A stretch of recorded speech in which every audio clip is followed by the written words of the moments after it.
Thank you very much, ladies and gentlemen, and welcome. My name is Hilton Owls, and I'm a staff writer at the New Yorker magazine. On behalf of the publication, I'm thrilled to welcome you to this portion of the 2013 New Yorker Festival and my conversation with Ethan Hawke. We only have a few minutes, including your questions, but we will pretend we're aristocrats and proceed in a relaxed, unhurried, luxurious fashion and see where we end up. First, I've been asked to remind you to silence your cell phones and to say, too, that photography is not allowed. And if you're going to tweet, please use the hashtag NewYorkerFest. I didn't write that stuff. I think that it's for the technical. I think that's it for the technical portion of our program. And now on to my outstanding introduction. I first met Ethan Hawke through very kind and mutual friends in 2006, a year that feels so far away and like yesterday all at once. That year, Ethan appeared to bewilderingly brilliant effect in Tom Stoppard's epic trilogy, The Coast of Utopia. I say bewilderingly in quotes because even though it was my job to describe what Ethan did with the real-life historical role of Michael Bakunin, it was impossible for me to describe in any real way what he did with the part and how his centripetal force, he's a born leader, helped make an ensemble out of disparate acting styles. Theater is great because it tests an actor's mettle in the hardest way imaginable.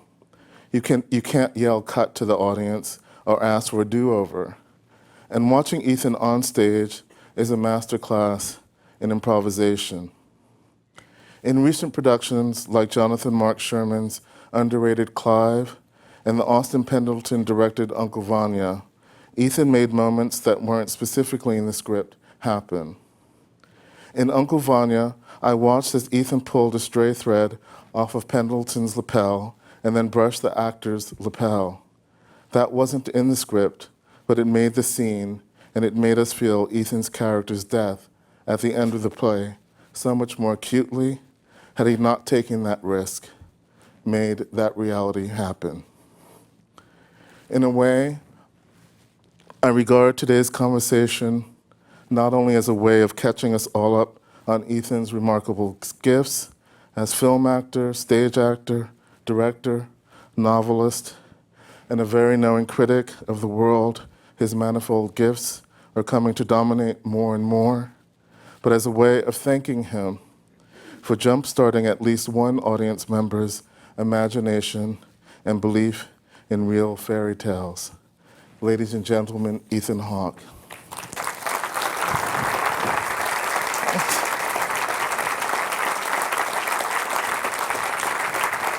Wow, this is a maze. Well, I have to say, no matter what else, is this microphone on? I have to say, whatever else happens in my life. Wait, I'm improvising. Yeah. Whatever else happens in my life, that will always be the greatest introduction I ever got. All right? So thank you so much. I really. It's always smart to be interviewed by people smarter than you, because you come off really, watch, I'm not going to say anything, and this thing's going to go great. But I think the thing is, Ethan Hawke, yes, that I'm a sort of irresponsibly unfashionable person in that when I admire someone, I don't look them up on the internet to find out stuff about them at all. I prefer old-fashioned disclosure like conversation. Right. So we'll have some moments here where you'll be, really, you didn't know that? And it will be, really, I didn't know that. Yeah, all right, good.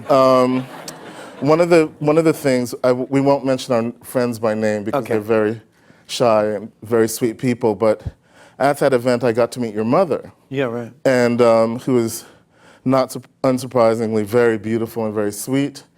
And she said that you had been born in Austin and raised a little bit there, and then the party got bigger and we didn't get to talk some more. So tell us a little bit about growing up in Texas and so on.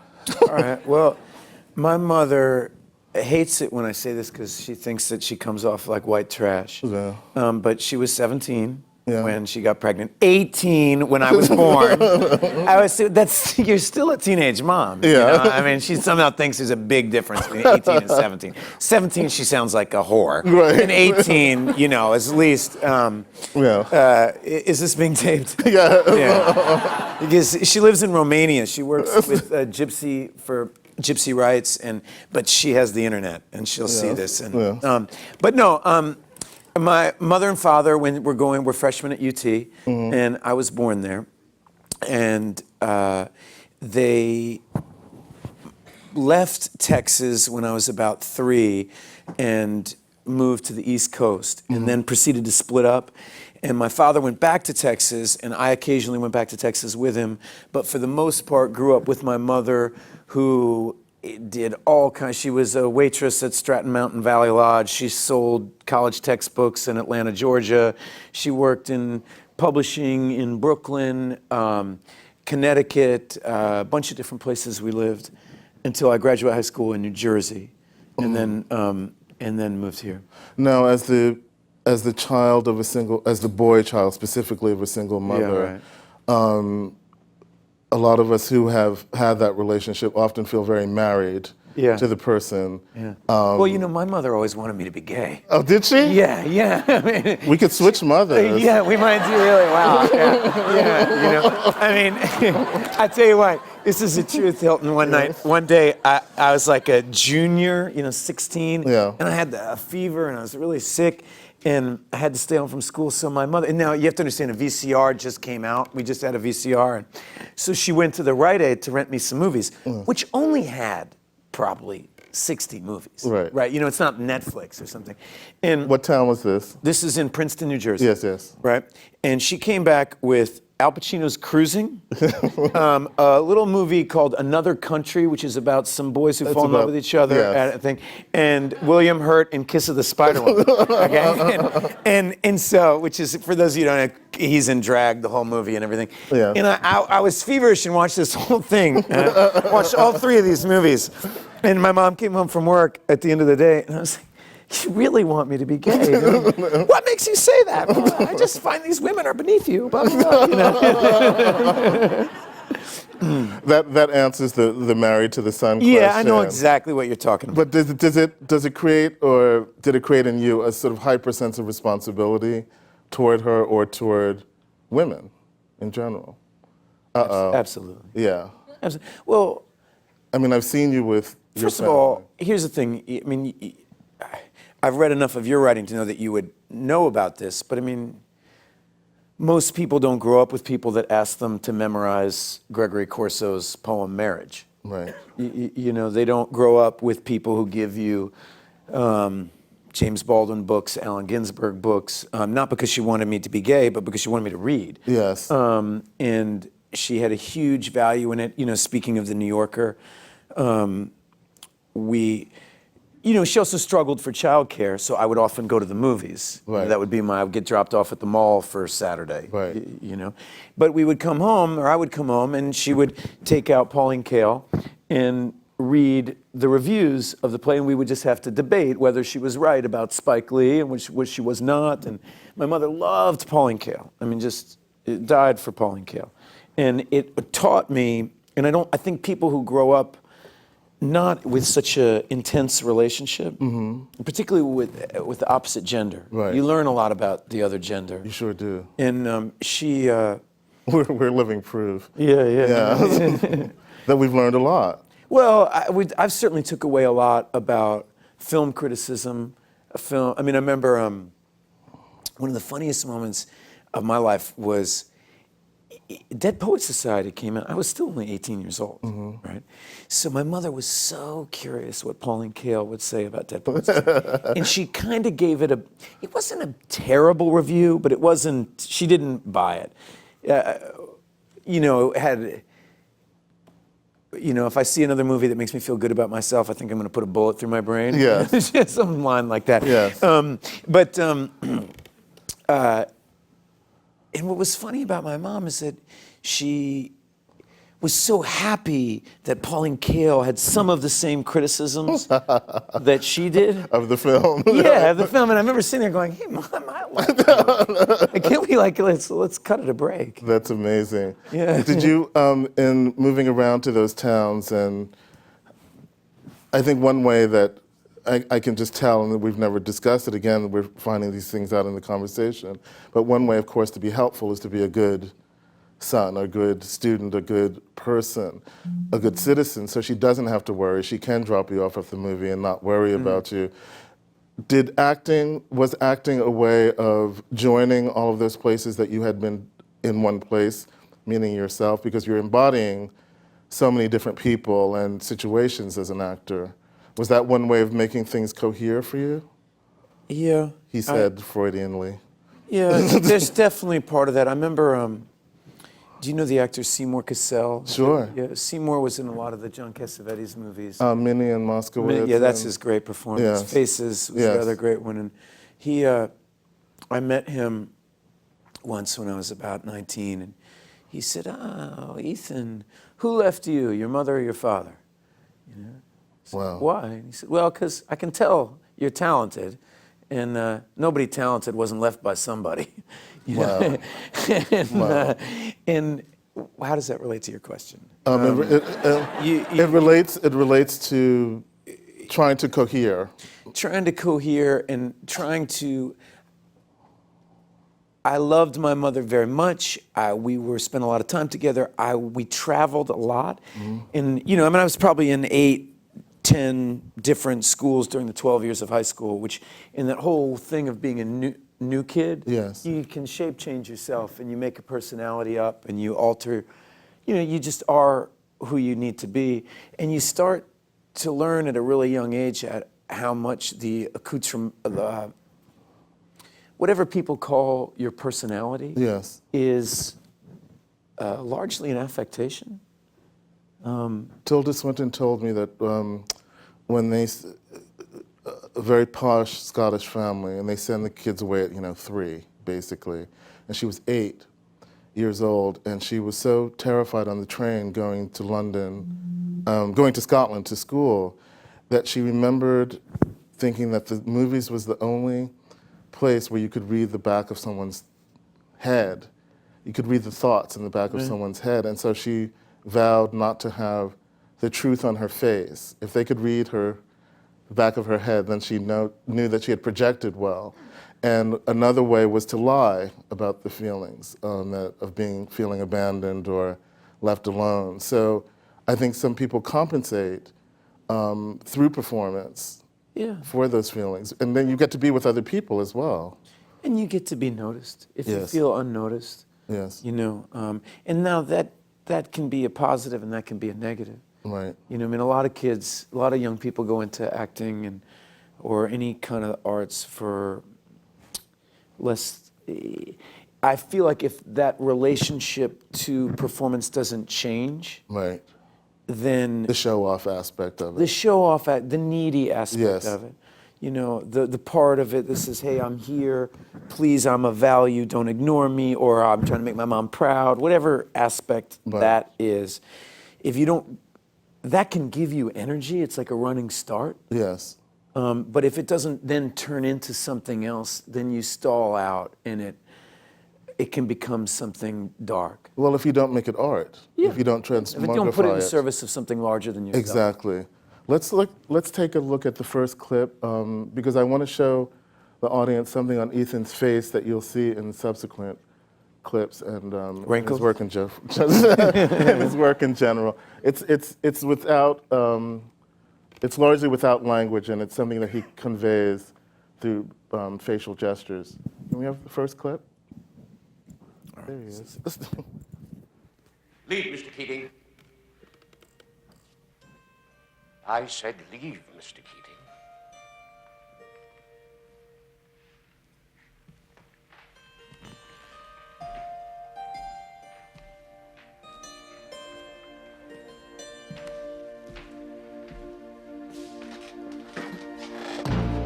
Captain, my captain. Sit down, Mr. Anderson.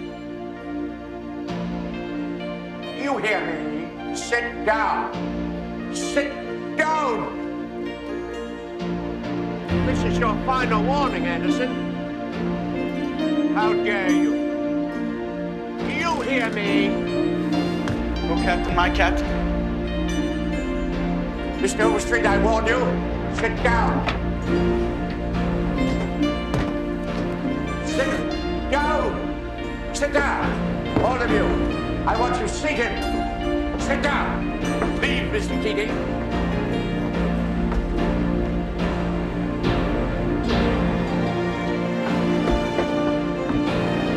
All of you. Down. I want you seated. Do you hear me?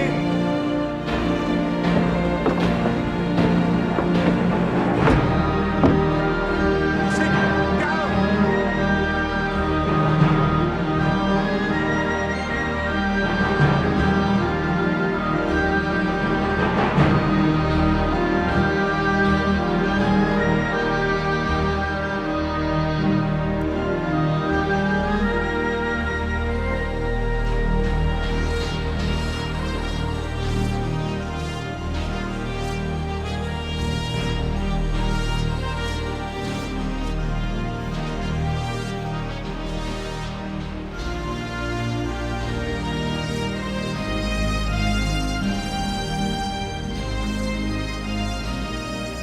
Thank you, boys.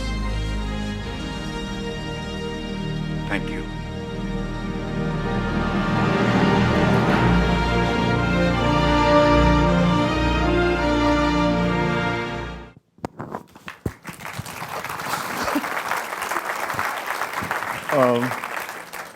That's from Dead Poets Society, and I find it very moving, largely because you have to convey love through the face, not through words or gestures.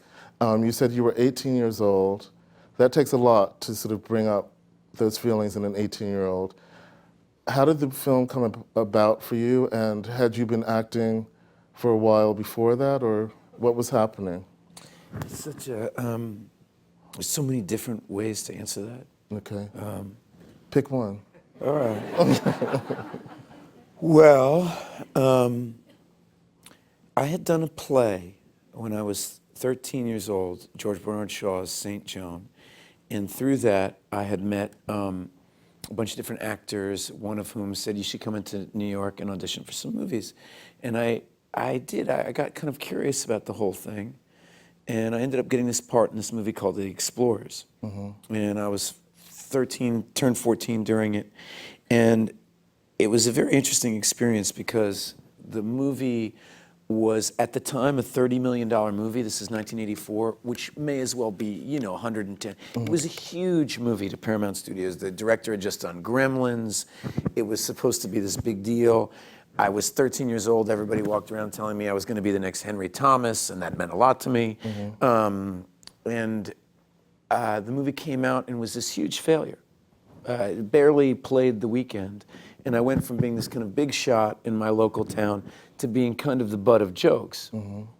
And it was, in hindsight, a phenomenal teaching about a life in the arts, because it was a punch in the face, because it couldn't have, the discrepancy between what my expectations were and what the reality of it was very intense. And I stopped acting. And that was very strange because I'd become friends with River Phoenix, and he went on to become this big movie star. And that was very weird to be friends with, and I kind of felt like the failure of Explorers was my fault. And then I went to college. I went to Carnegie Mellon, and again, I was kind of playing a game with myself because I was saying that what I really wanted to be was a writer, but I don't know, I'll audition for this acting program because maybe I'll get a scholarship and that'll get me an education, because people say I'm good at this, but I had no kind of respect for it. I'd had this terrible feeling about it all, but but that wasn't entirely true, because obviously I learned these Shakespeare monologues and went and auditioned for Carnegie Mellon. So, but it was a complicated relationship that I had to it. And I got to college and I hated it. I absolutely hated it. And out of nowhere came this call they were looking for some kids for this movie about prep schools. And would I come into New York and audition for it? And I was desperate to drop out of college, so I did. And I used it as an excuse. And I came to New York and auditioned for this thing. And my idea was, I'd been reading a lot of Jack London, and my idea was that I would become a merchant marine and have experiences. You know, I was 17 years old, and I would have these experiences, and I would write about them. And I've seen my screen test for Dead Poets Society. It's terrible. I have, my hair is so in front of my face. If I'm not smoking, I just put out a cigarette. I mean, there's like smoke everywhere. And I look like I smell terrible. And I later asked Peter Weir why he gave me the part. You can see no sign of why he would give me the part from the audition. But it was an incredible experience.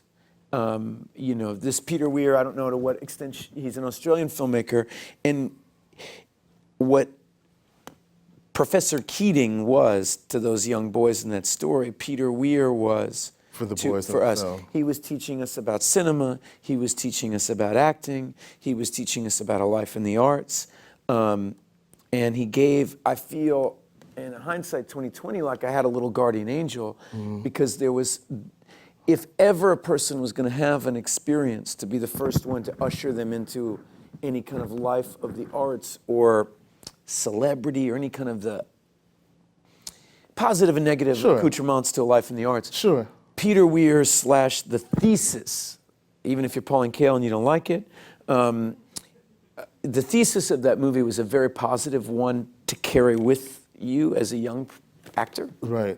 And then moving forward as a young actor, there were so many things that I wanted to include, like You and Dad with Jack Lemmon and so on. But what started to happen as I watched all of the films was the trajectory changed as you started to mature. They started to cast you more as a romantic leading man. What is the male version of an ingenue? An ingenue. An ingenue, yeah. So, you know, Romeo and Juliet are both ingenue yeah, roles. exactly. Yeah. And so when I watch something, again, the feeling that I feel in early work like Dead Poets Society, Alive, all of those movies that I love so much started to shift, and you started to be cast against women who were not as articulate as your character. Often, you were playing against female characters whose depth of purpose or contradictions didn't allow them to speak as eloquently as you in those films. And so I think what happened, for me anyway, as a viewer, was that I started to see that they were not only casting you as a romantic ingenue, they were also casting you for your integrity. That they knew that as an actor, you wouldn't mind working with this person who actually didn't know what her feelings were. And we're gonna see that in this clip.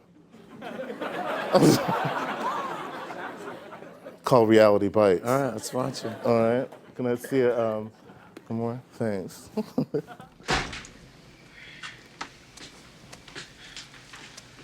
the big premiere turn out? Fine.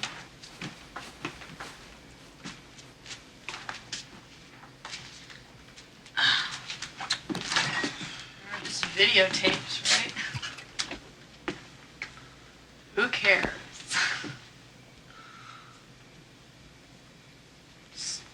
I worked so hard on them, you know? I worked so hard. I forget it, I just sound pathetic. No, you don't. You don't sound pathetic. No, I know it sounds stupid, but it really meant something to me. I know it wasn't gonna, you know, end world hunger, you know, save the planet, but it just meant something to me. I just don't understand why things just can't go back to normal at the end of the half hour, like on the Brady Bunch or something. Well, because Mr. Brady died of AIDS. Things don't work out like that. I was really gonna be something by the age of 23. Honey, all you have to be by the age of 23 is yourself.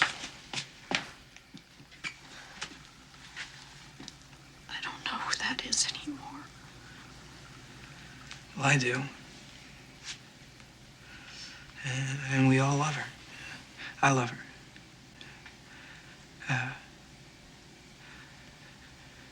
She breaks my heart again and again, but I love her.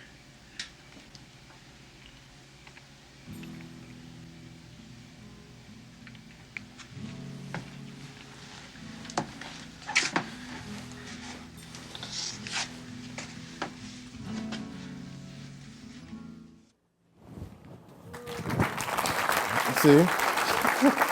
I didn't make it up. What's that? I didn't make it up. You did it. I wanted to know what it feels like, or if you can recall what the working with your instrument. What is it that you have to pull out of yourself to get there with scenes of such great intimacy? I mean, it varies from project to project, obviously, but are there certain things that you call on again and again? Because there's you and her, and then there's the director, and then there's the crew, right? So the intimacy that you bring to the scene, you're blocking them out, and then there's the stuff that's happening in you at the same time. Well, right now I'm thinking two things. One is that, Winona Ryder at that time, I'm thinking so many things. She had the clearest instrument of anybody I ever met. You could say to her, with the crew and you could look her in the eyes and say, "You're beautiful," and her face would blush. I mean, her powers of empathy and imagination, her ability to play, were so... To play. To play were... I'd never encountered anything like it. I mean, at that moment in time, she just worked with Scorsese. She'd been this, prodigy, really. Mermaids. Age of Innocence. Age of Innocence. And she'd had hit after hit after hit. There was nobody more successful I remember we were on set and Jack Nicholson is fucking calling her. Everybody, you want to flirt with this girl and then the world is coming in on her. And she had this very, very clean instrument. And, we live in a culture that I think is problematic in a lot of ways, which is that we don't actually have a tremendous amount of respect for craft, whether it's writing, acting, directing. We have this huge culture of celebrity and promotion, and we don't really know what to do with young, talented people. Like, if you look at the Oscars or the Tonys or any of these kind of dubious award ceremonies, the percentage of them that go to English people in the art of acting, in the field of acting, is extremely high. We're Americans. This is America. And I'd venture to say 35% of the acting prizes go to this tiny little island across the ocean, right? And then another percentage of them come from Australia, both of which have a culture of training. When you ask me about how do you generate intimacy, that's what you're talking about, whether it's Dead Poets Society. That scene that you watch in Dead Poets Society, that was a magnificent experience. Peter Weir had, how do you pronounce that, Morricone? I can never pronounce his first name, but he did he's an Italian composer, beautiful. He had this music blasting as you're acting. You talked about nonverbal emotion. Well, he was cranking this classical music while we were playing that scene. We re-recorded all the sound. So we were just swept up in it. Right. Oh, Captain, my Captain, and bah, bah, da, da, da. And I'm feeling this music pulsate through me, and that's something you know, that I try to carry with me. There's a thing that music has that nothing else has.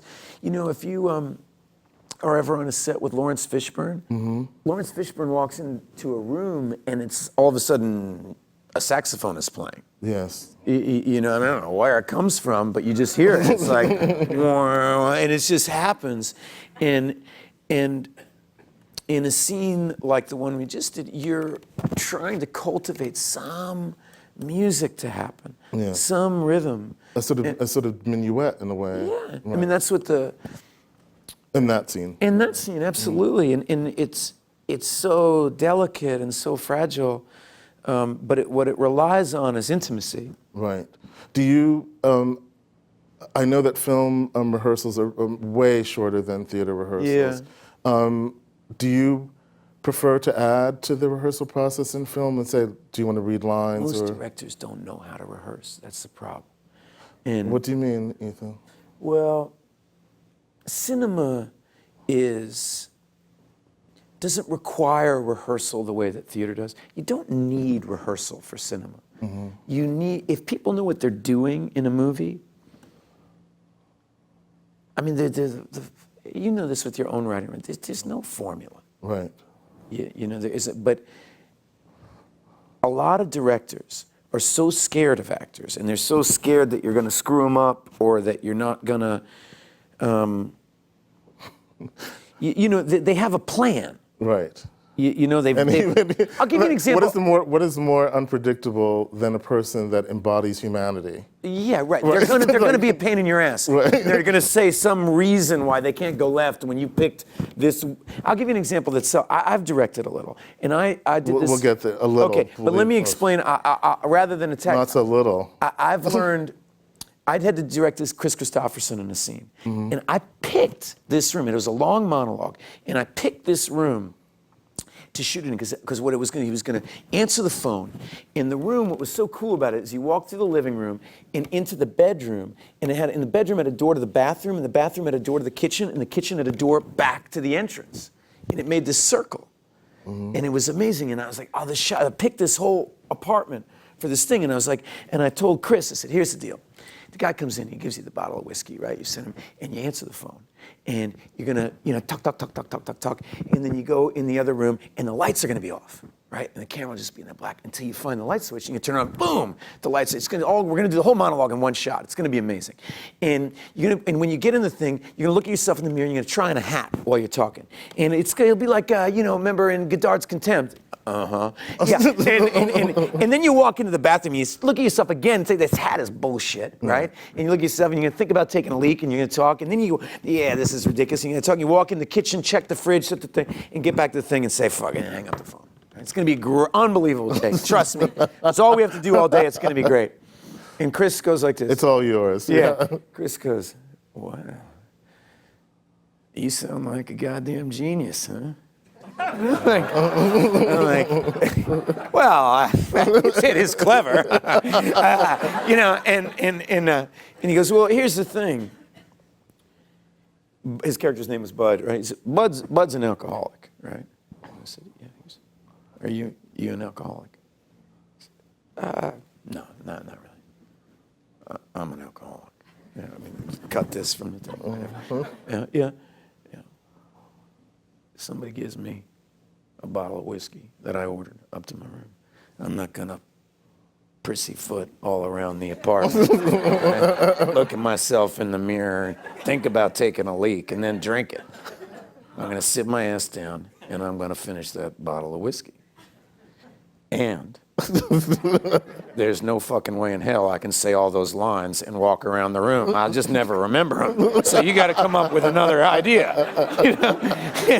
And that's kind of directing and acting, I mean, it's like, I had a great idea, but what good does it do if Chris doesn't? But Ethan, what's so great about you is your extreme practicality about actors.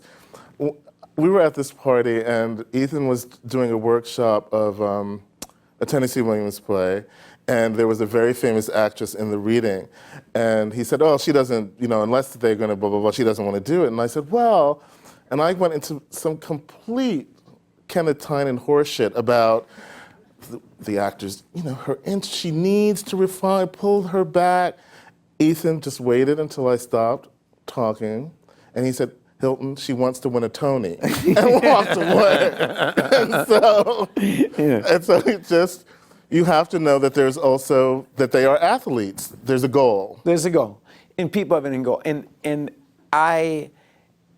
rehearsal for Richard Linklater films, Yes, for example, I was gonna get is good segue. essential because part of what Rick is going for in those movies is, you know, I'm talking about Before Sunrise, Before Sunset, Before Midnight, Tape, different movies I've done with him. He loves the reality that a 14-minute take can create. Right. But if you're going to do a 14-minute take, an 11-minute take, an 8-minute take, it means there's no editing. The movie's not going to be made in the editing room. Right. The movie's going to be made in the day. So in a way, his time that most directors spend in the editing room, he spends in the rehearsal room. Right. But most... So it's the sort of opposite of Malick, for instance, who would... And one of Rick's favorite filmmakers is Terrence Malick, who Yes. never would dream of rehearsing. Because a lot of what cinema is about capturing a moment. And what you want is an authentic moment. And anybody who spends a lot of time in the theater knows that if you do a little rehearsal, things get really bad. Yes. They do. All the spontaneity goes out of them. And then only through more rehearsal, you mentioned the moment with Austin, which I remember there's a wonderful moment of doing the scene with Austin, and some weird feather floated down in the middle of our scene and landed on his shoulder, and I picked it up off Austin's shoulder, Yes. and we both laughed, and it Yes. motivated the next line. But you can only do that when you're incredibly relaxed and incredibly comfortable and really rehearsed, Yes. where you can just alter the text and alter the blocking because a feather fell. You know? But this most is- movies don't need that. That's my point. Right, but one of the things that's so great about the Linklater trilogy is you use the word that I was going to use. When the first one was in '95, and it's a new level of relaxation for you. Definitely.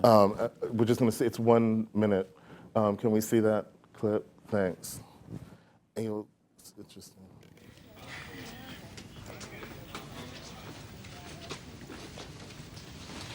All right, I have an admittedly insane idea, but if I don't ask you this, it's just, it's gonna haunt me the rest of my life. What? I want to keep talking to you. You know, I have no idea what your situation is, but I feel like we have some kind of connection, right? Yeah, me too. Yeah, right. Well, great.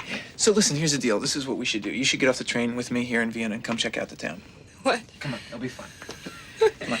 What would we do? I don't know. All I know is I have to catch an Austrian Airlines flight tomorrow morning at 9:30, and I don't really have enough money for a hotel, so I was just gonna walk around. And it'd be a lot more fun if you came with me. And if I turn out to be some kind of psycho, you just get on the next train. All right. Think of it like this. Jump ahead 10, 20 years, okay? And you're married. And only your marriage doesn't have that same energy that it used to have. You start to blame your husband. You start to think about all those guys you've met in your life and what might have happened if you picked up with one of them, right? Well, I'm one of those guys. That's me. So think of this as time travel from then to now. To find out what you're missing out on. See, what this really could be is a gigantic favor to both you and your future husband to find out that you're not missing out on anything. I'm just as big a loser as he is, totally unmotivated, totally boring, and you made the right choice and you're really happy.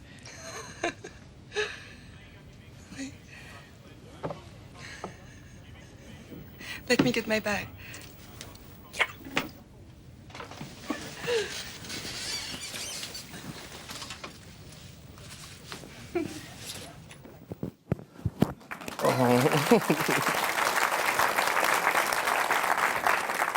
How did those films come about? With much difficulty. Those films and no came about. money. Richard Linklater had just made Slacker and Dazed and Confused. And I had just started this theater company, and one of the actors in Dazed and Confused was in our play. It was a Jonathan Mark Sherman play called Sophistry. And Linklater came to see it to see Anthony Rapp. And afterwards, we all went out and had fun and talked all night. And I ended up talking to Rick till like 4:30 in the morning. and he was telling me about this movie about a guy who meets a girl on a train, and at that point in time, the script was set in America. It took place in San Antonio, and he told me all about it. And then 2 days later, the script, probably not, it was mailed, right? It wasn't emailed. He mailed me the script, and I got it, and I thought I had the offer. Right? I mean, I thought he was offering me the movie. Right? I mean, so I had, You'd spend all night talking. Right. I thought this guy loves me, right? So I had all these problems with the script, and you wouldn't believe how. I mean, if you think the movies are pretentious now, wait till the first draft. And you know, I mean, literally unbelievable. A 3-page monologue Jesse had to talk her into getting off the train about John Huston's The Dead. Right, all right, and how his interpretation of Joyce is not only John Huston did not have the best first film in cinema history, but definitely the best last film in cinema history. This is supposed to be a pickup line, and I felt very certain that Rick needed me, you know, for this whole thing. But I had a lot of questions, comments, and concerns that I was anxious to tell him about. Then I found out this prick wants me to audition, right? So you have to read for the part too? I have to read for this part that I thought I had done. So I couldn't say all my criticisms and everything, but I went in and auditioned, and I got them good, because I went into audition and I got a call back. Thanks. And then we had to read he was actually an incredibly moving and interesting person to meet, and he was actually quite clear with all the actors at auditioning that he wanted to make a movie about what it was like to connect with another human being, right? And that if he didn't find the right two people, he wasn't going to do it. Right. He just simply wasn't going to do it. But so it was a big elaborate dance. I'd auditioned with this actress and these actresses, and Julie and I auditioned together, and Rick loved it. Wow. And he thought that this is the movie. And you know, Julie is a musician and a writer and a filmmaker herself. Now, she was 23 at this time, but all that was very much present in her then. And that was the energy he wanted. He had been upset with himself a little bit. I don't think he'd mind me saying that he'd meant for Dazed to be a little more Chekhovian in its non-genderness. Right, right. And it ended up having a very male feeling. There's the female characters, they're recessive in that film. Yeah. Yeah. And he was disappointed with that in himself. And he really felt he needed to cast a heavyweight for a female. You know, somebody who would really, and he found Julie, who is a force to be reckoned with. And where am I going with this? Okay, so we auditioned for it, and then I got the offer. And then I gave him all my notes. Rick thought he had me, you know, and I said, well, I'm not sure. I don't know. And that started our relationship. And anyway, we went to Vienna, and we rewrote. He had a script that Julie and he and I, that we all rewrote together, and that became our kind of process that turned into the next 2 films. Wow. When you work with directors who, was he allowing for improvisation to happen? Not on film. I mean, like, for example, that scene, Julie kept saying, I'd never get off the train with some punk American. First of all, you know, I like older guys. Second of all, you know, he looks like a wet puppy. I mean, she'd say the most insulting things, you know. Just to break you down. He looks like a guy who would look like he makes love for like 90 seconds. You know, so anyway, but so we would sit around and I'd say, well, what could we would sit like this and say, well, what could I do? If I could talk you into getting off the train, what would I have to do? And so Rick would sit there and say, well, all right, so try this, try that. And I would do some great riff that worked on Girls in the East Village, you know? And she was like, not interested. And so finally, through a process of improv, you know, we came up with this idea of time travel.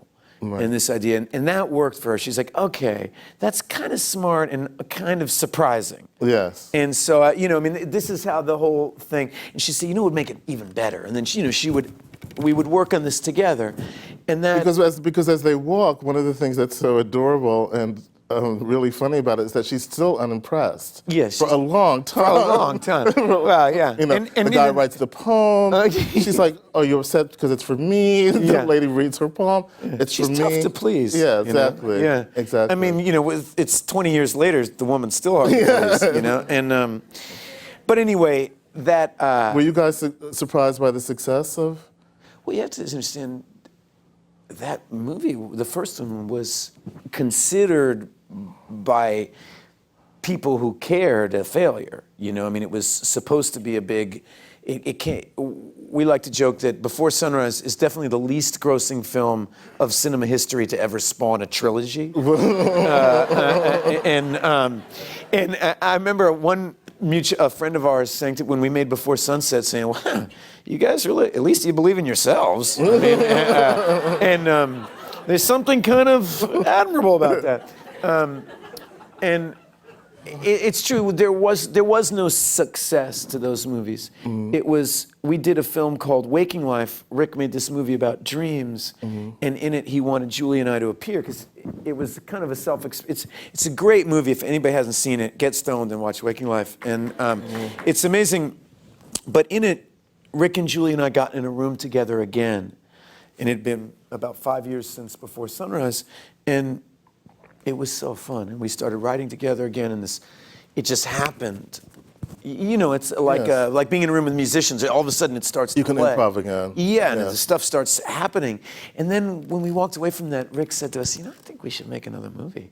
And it really wasn't until Training Day, to be honest with you, the fiscal success of Training Day allowed us to make.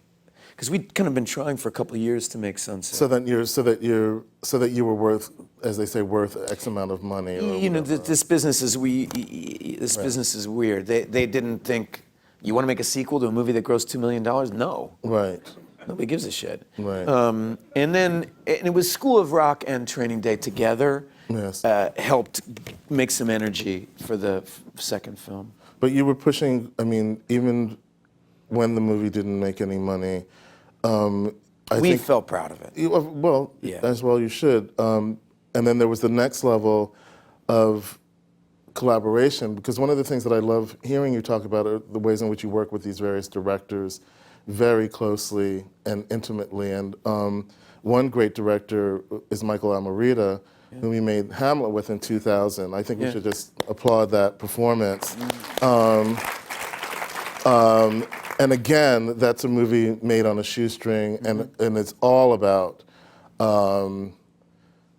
a great deal of intimacy between the characters. Do you want to tell us a little bit about the genesis of the film? Well, that's a weird film because I'll show a little bit. Yeah. that film, Michael and I rehearsed a lot. We didn't rehearse, I don't know that we rehearsed much with Bill Murray or other people at all, but Michael and I worked really hard on that movie for a long time. And that was a way, and I think that we both, or he familiarized me with the text, or we did it, I don't know to what extent. We got to know the character of Hamlet, and I think what we wanted to do with it. I mean, I felt very grateful. A lot of times if you go see Hamlet, you're seeing Ray Fiennes' Hamlet, or you're seeing Orson Welles' Hamlet, or you're seeing Lawrence Olivier. It's all in service of the leading actor. Right. And I got to be a part of a production. Yes. Which is much more exciting. Yes. Michael had a hit on the play, Right. About what could make the play cinematic, Right. and what could make it relevant. And that is where I do better. I can succeed. I feel more confident inside somebody else's vision. But you stepped back and directed productions, Sam Shepard, Sherman, etc., that have been extraordinary. What part of the gear shift is that for you? Are you living inside of the actors then as a director when you direct a theater piece? I think that whatever part of me is good at directing, if such a part of me exists. It does. It does. It's I just fragile. had a stroke. Sorry. It's fragile. That's crazy, Ethan. No, but what I you're a mean great is there's some director. people that are professional directors and they have lots of different ideas. And I feel this way. I really love to write, but I couldn't be a professional writer. And I feel the same way about directing. But you write with your body as an actor. Oh, that's nice. Yeah. I have, as of late, I mean, the funny thing is about being in my 40s is my respect for acting is growing. And because there's a lot of superficial elements to acting. You get a lot, it's a little bit like being quarterback or something. You know, I find the sports analogies kind of fascinating because 1 minute, Eli Manning is winning MVP for the Super Bowl, right? And the next minute, he's the worst quarterback in the NFL. Right. Right? Which one is it? And you know, it has a lot to do with his offensive line. Right. You mean just and with acting, if I can be in the room with really good people, you know, and if I can have directors that have ideas and that there's the thing, then I can succeed. It's what's so hard about acting. Right. But if you have a nominal success, you know, say something like Reality Bites or something, and you strike a chord in people, wow, and they just fan the flames of your ego like mad. Right. And it destroys young people. Right. You know, and as I've gotten older, like, I don't know if you saw it or whatever, but I'd heard all this pomp and circumstance about how great Kate Blanchett was in Blue Jasmine or something. And I went to go see it the other day, and it just made me love my profession. But it didn't, she's so good in the movie, and it's like, if you can do that, then acting, I want to spend my life doing it.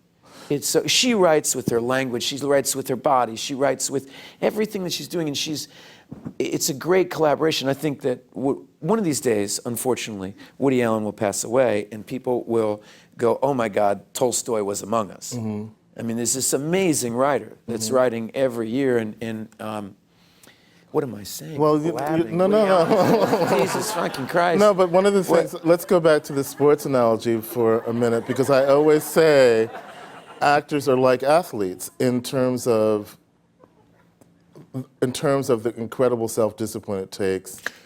Some. But Joan Didion said it best about her great friend Vanessa Redgrave when she said, Vanessa is always doing something when other people are doing something else, like sleeping.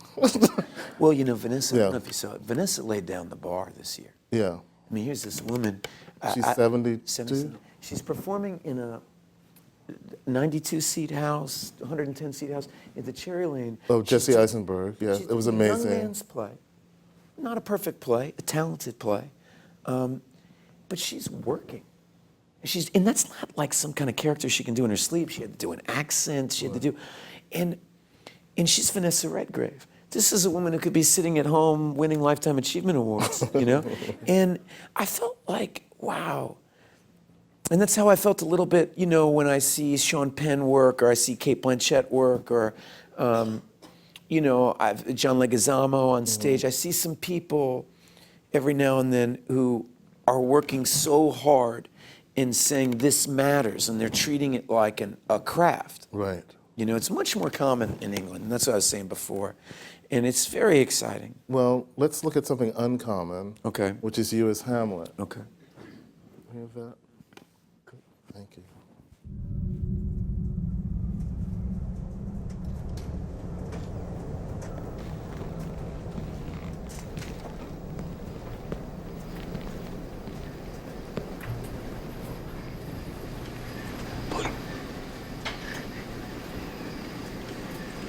What have you done, my lord, with the dead body? Pound it dust where it suits his kin. Tell us where it is that we may take it thence, bear it to the chapel. Do not believe it. Believe what? That I can keep your counsel and not my own. Besides, to be demanded of by a sponge. I take you mean for a sponge? Aye, sir. One that soaks up the king's countenance, his awards, his authorities.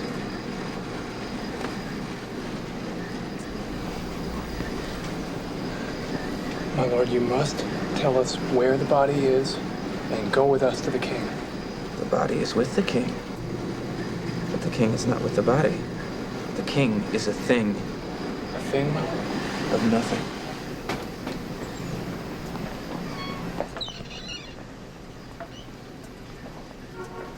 How now? What hath befallen? Where the dead body is bestowed, my lord, we cannot get from Hamlet.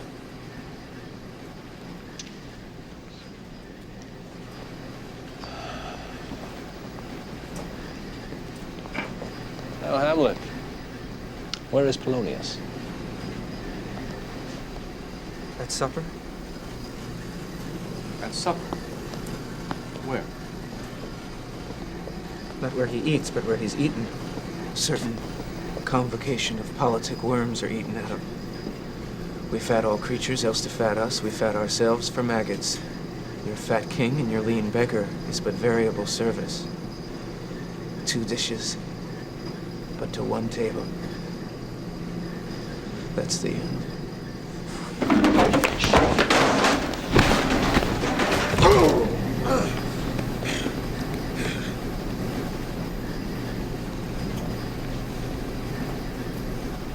Where is Polonius? In heaven, sent thither to see. If your messenger find him not there, seek him in the other place yourself.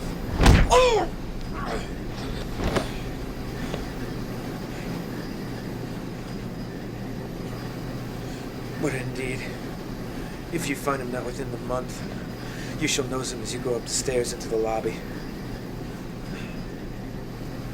Go seek him there. He will stay till you come. Hamlet, this deed,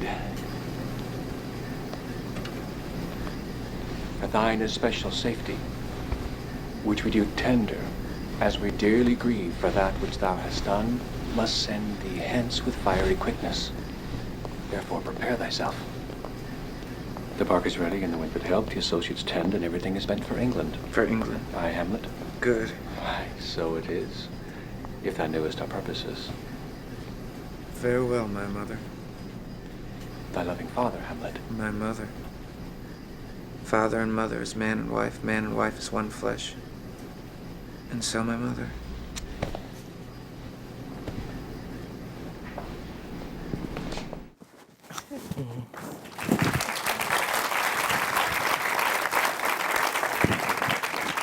I just love that performance so much, and one of the things that you were maybe introducing was this idea of Hamlet as star. So it's Orson Welles' Hamlet or Gielgud or Olivier, and it often gets in the way of me understanding the text further. One of the great things about your performance that often gets buried by the sort of bombast of stardom is Hamlet's love of wordplay and how the conversation that he's having a conversation with himself often. And one of the great things about your interpretation is that he's very much irritated to hear other people talk because he's busy talking to himself. Yeah, they're interrupting him. Yeah, so I was wondering when you went into that place, it reminded me very much of when I read your fiction, that there's a lot of wordplay, and often the story is about thwarted love, and they're told in the first person, and the narrator often is actually in conversation with himself, so that other people, the woman, for instance, that he's chasing, could go by, 50 pages could go by, and then we pick up the thread again of love. Let's talk a little bit about your fiction, and how are you feeling about that aspect of your creativity? Because as a fiction writer. Well, you know, one of the hard things about, I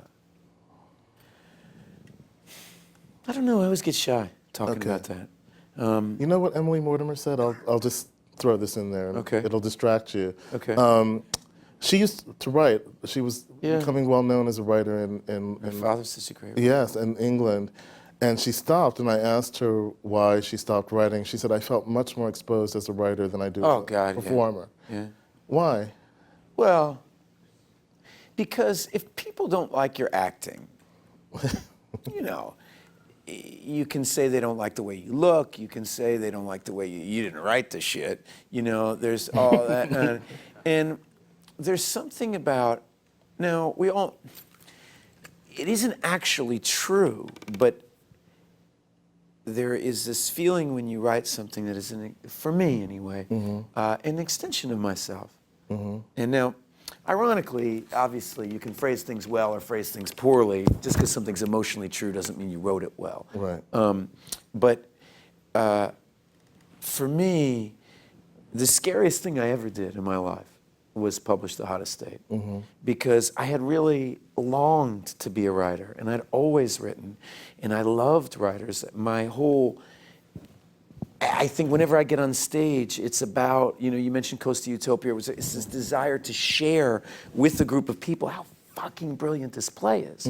Or, in regards to Hamlet, Michael and I had this thing, and I don't know, where the words he had weren't even good enough. That's how this guy's brain was this word wasn't good enough, that word wasn't good. He just needs more words.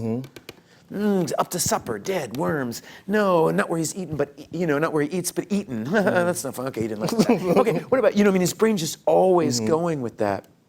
And for me, I loved it, and I really felt strongly at the age of, it was right around the time of Before Sunrise. Yes.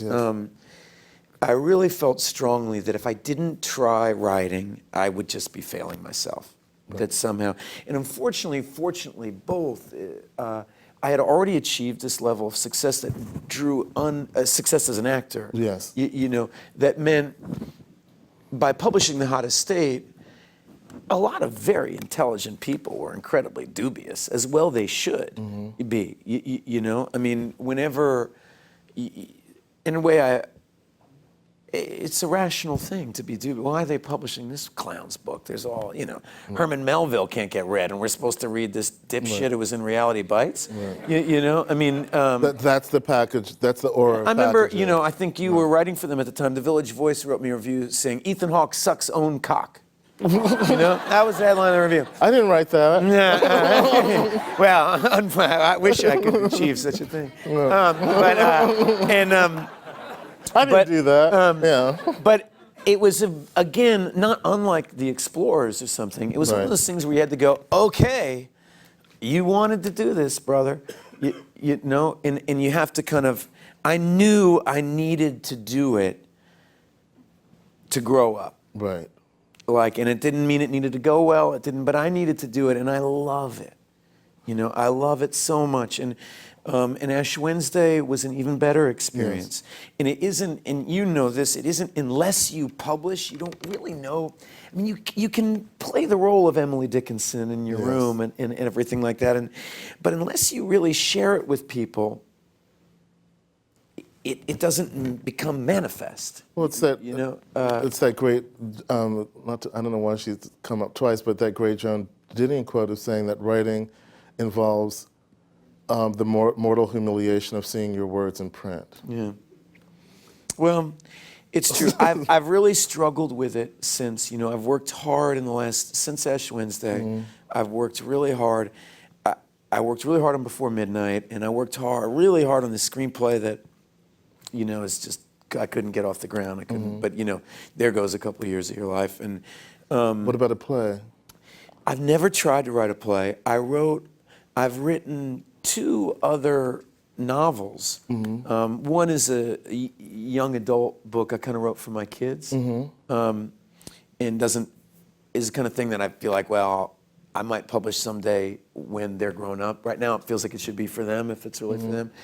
And then I've really struggled with the relationship to the reader, because for example, when Ash Wednesday is a book about a guy in the military, it's relationship, dual first-person narrative between a guy in the military and a nurse, and even the New York Times review called her the Uma Thurman character. Oh, wow. And I didn't know that. I realized that I was really struggling with this demon of celebrity in the reader's mind, this demon of projection that only happens for most writers that deem Philip Roth, Kurt Vonnegut, it happens after they're wildly successful. And I'm still an entry-level writer. I'm still learning. I'm still, and yet I'm dealing with this obstacle in the room that isn't present if I write for the movies, or isn't present. I enjoy helping, Playwrights. I mean, you're a great filmmakers. dramaturg, yeah. There's a film I did that virtually no one saw by this Polish director, Paweł Pawłowski, and this guy is brilliant. He's so smart, so talented, and he needs an actor to help him. It doesn't matter, some of the most fun I've ever had in my life is working on Hamlet, working on Before Sunrise, working with Paweł, working with a first-rate filmmaker, somebody who has vision, who has an idea as a movie, and you can be their captain. You can be their left arm, and you can fight with them and work with them, but you can join forces. Cinema's a collaborative art. That's really fun. Well, the thing about, with a great actor and a great director is that it becomes a third person. It becomes bigger than either one. Yes. And that's certainly the case of, Before Sunrise, that whole trilogy. Rick helps Julie not go too far down this path. Julie helps me not be too down this path. We all are so each other's worst critic. And in that, you're kind of getting the best 25% of each one of us. Right. Left to our own devices, we might.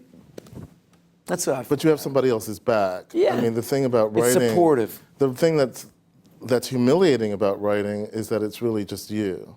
And that's what's kind of thrilling about it, too. It's what's so brave about it. One of the things that I like about, lots of people, I'm sure, have told you this, but about your essays is they're very brave because you say, oftentimes, you'll take a stance on something.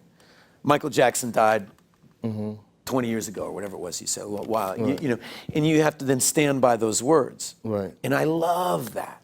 It's very, I've done a little bit of journalism. It's very kind of thrilling to piss people off. It's kind of, it can be exciting, and a great playwright does that. One of the things you said that Clive was underrated in your introduction, and I think it is, but I also think not, because that play is based on Bertolt Brecht's Baal, and if you do a production of Baal that's highly regarded, you lost. Right. Baal is a giant fuck you. Yes. It's supposed to be irritating. It's design, its very being is supposed to unnerve you and unsettle you. Yes. That's the design of it. And sometimes you got to be, that's the job of the, why am I talking about that? Well, because you're talking about writing and the role of the playwright. And so when you say that you've done a little bit of journalism and that you're playwriting, you have helped playwrights, I should say, achieve certain goals, but plays are not something that, as a form, attract you as a writer? It would, maybe. I don't know how, it never comes to me that way. Yeah. You hear, because your novels are very much about voices. Yeah, there's so much. I'm such an actor first, and anything I've ever written stems out of a voice that comes to me. Yes. And then I just feel the desire to write it down. Yes. And I think for people who write a lot, that voice probably comes a lot. For me, it's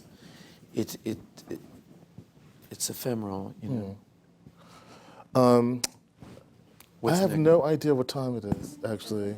Am I okay? We don't have much time for Q&A. Oh, we don't. We have one more clip that's, do you guys mind no Q&A tonight? Just because, do you mind? No. Oh, thanks. We're gonna, can we skip? I'm sorry to say, we have to skip training day and go to the last clip, please. Thank you.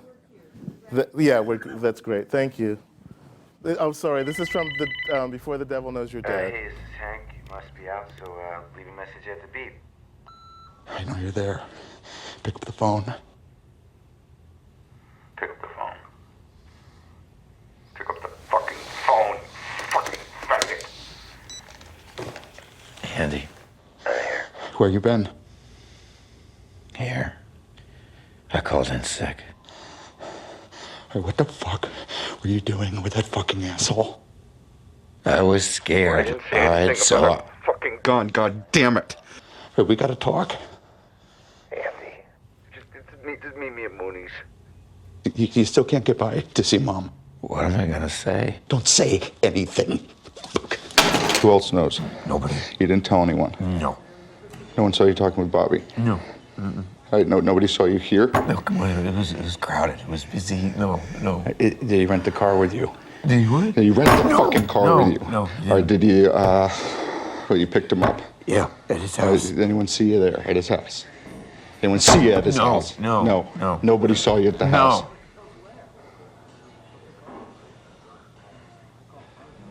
Did you clean the car? Did you wipe the car down? Totally. Did you wipe the fucking Totally. Did you leave anything in the car? No, of course not.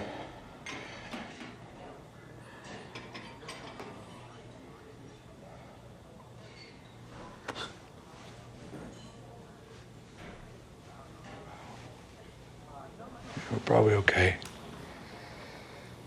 If they don't connect the car to us, we're probably okay. That's what I was thinking. Go back to work, try to look normal. I'm so sorry, Andy. I'm so...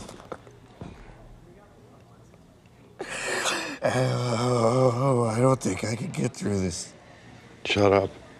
I loved her so much. Shut the fuck up. If you had to take somebody out, why couldn't it have been him?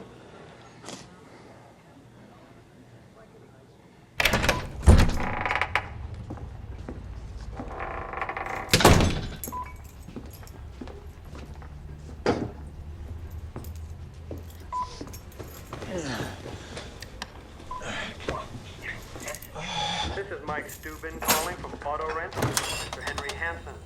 Mr. Hansen, you returned a car the other day. It seems you forgot some personal items in it.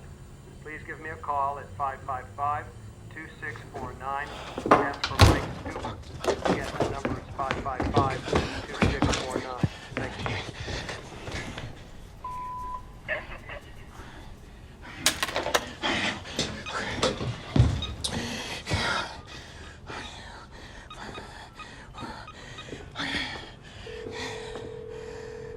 Hello, you've reached Auto Rent. Our office is currently closed. Our business hours... Fuck! Okay. All right, it's okay. It's okay.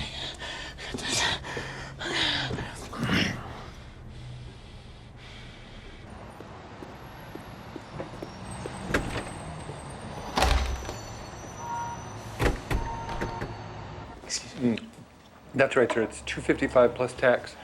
But for an additional $17, I could upgrade you to a luxury. Or for, yes. No, that's right. The mid-size is $255 plus tax. Unless you'd like to upgrade to an SUV, which I could offer you for $29.95. Is Mike Steuben here? Yeah, no, I know. I'm just looking for Mike. So would you like to upgrade to the SUV? No, mid-size is fine, sir. No, thank you for calling. Sorry. Good morning. How can I help you, sir? Yeah, I got a message from Mike Steuben. Apparently, I left something in a vehicle that I returned last Saturday. I think it was a CD. Oh, well, you talked to Mr. Steuben then. He's a manager. Yeah, I know. So could I speak with him? Sorry, he's not here. You'll have to come back. And when will he be in? He won't be in at all today. Well, then, maybe you could help me. Oh, no. Sorry, sir. No, I'm sorry. Excuse me. Do you think you... I'm sorry. Well, will he be in tomorrow? Auto Rent?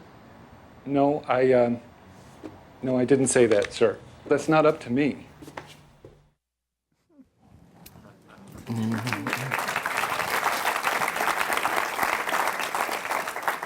What's one of the things that's so brilliant about that performance, and it's a 2007 film called Before the Devil Knows You're Dead, Sidney Lumet's final piece, and one of the things that's so extraordinarily brilliant about Ethan's performance is that there are about 50 levels of fear that he's dealing with, and some of it is fake, especially when he's with his brother. It's an extraordinary performance. I feel that Hamlet, Training Day, and The Devil Knows You're Dead, it's sort of like a weird trilogy about people who are this one person who is trying to act in reality, or act in opposition to reality. All of those characters are pushing reality to the side and saying, look at my performance, my fantasy about myself.